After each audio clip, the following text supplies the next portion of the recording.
कसं पिकलं हे समजून नाही घ्यायचं, फेक आहे.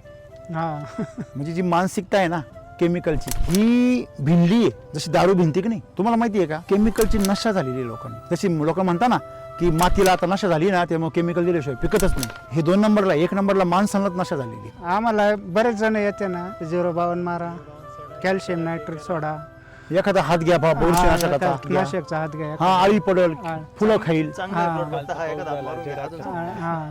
प्लॉट आहे. आपण ऐकायचं फक्त, मारायचं ऐकावे जनाचे करावे मनाचे.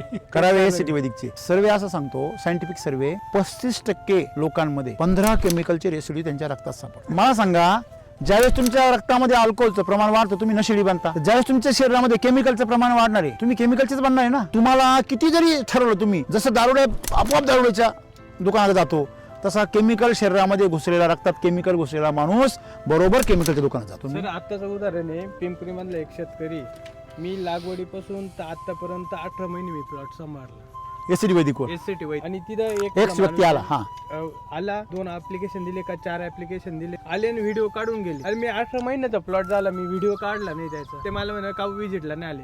मी तुमचा युट्यूबला व्हिडिओ बघितला, तुम्ही केमिकलचा व्हिडिओ प्रचार काढला, करता. मी येणार नाही म्हणून. संकटच मला म्हणा, होता. ते पेरू गळू राहिले, म्हटलं सगळे गळून जाऊ द्या, नवीन प्लॉट लावा तर मी येईल, नाही मी येणार. क्या बात आहे, एक नंबर. असं पाहिजे. ठोकून शेतकऱ्यांनी असं भ्रष्टाचार करूच नाही ना. राजा आहे ना बाबा तू.